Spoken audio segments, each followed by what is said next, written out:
உருளைக்கிழங்கு சாதம் எப்படி பண்ணுறது அப்படின்னு சொல்லிட்டு பார்த்துடலாமா?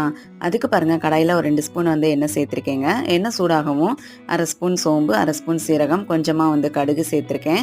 தாளிப்பு எல்லாமே வந்து நல்லா பொரிஞ்சது. ஒரு வத்தல், கொஞ்சமாக வந்து கருவேப்பிலை, ஒரு பெரிய வெங்காயத்தை வந்து கட் பண்ணி சேர்த்துக்கிறேன். இப்போ இதில் கொஞ்சமாக வந்து உப்பு சேர்த்துட்டு நல்லா வந்து வதக்கிக்கிறேங்க. ஒரு 1/4 ஸ்பூன் அளவுக்கு பெருங்காயத்தூள் வந்து சேர்த்துக்கிறேன். இப்போ குட்டி குட்டியாக கட் பண்ணி வச்சா ஒரு உருளைக்கிழங்கு வந்து சேர்த்துக்கிறேங்க. உருளைக்கிழங்கையும் சேர்த்துட்டு நல்லா வந்து வதக்கிக்கலாம். இப்போ இதில் 1 ஸ்பூன் தனியாத்தூள், 1/2 ஸ்பூன் கரம் மசாலா, 1/4 ஸ்பூன் மஞ்சள் தூள், 1/2 ஸ்பூன் மிளகாய் தூள் எல்லாத்தையும் சேர்த்துட்டு நம்ம வந்து நல்லா வதக்கிக்கணும். உருளைக்கிழங்கு வேகிறதுக்கு கொஞ்சமாக வந்து தண்ணி தெளித்து ஒரு 5 நிமிஷம் நல்லா வேக வச்சு எடுத்துக்கலாங்க. உருளைக்கிழங்கு வந்து நல்லா வெந்து வரட்டும். இப்போ பாருங்கள், உருளைக்கிழங்கு வந்து நல்லாவே வெந்துருச்சு. இப்போ இதில் சூடான சாதத்தை சேர்த்துட்டு நல்லா கிளறி எடுத்தோம் அப்படின்னா சூப்பராக நமக்கு வந்து உருளைக்கிழங்கு சாதம் வந்து ரெடி ஆயிடுச்சுங்க. குழந்தைங்களுக்கு டிஃபன் பாக்ஸுக்கு இந்த மாதிரி ரெடி பண்ணி கொடுங்க. கண்டிப்பாக வந்து ரொம்பவே விரும்பி சாப்பிடுவாங்க. அவ்வளோ அட்டகாசமாக இருக்கும்.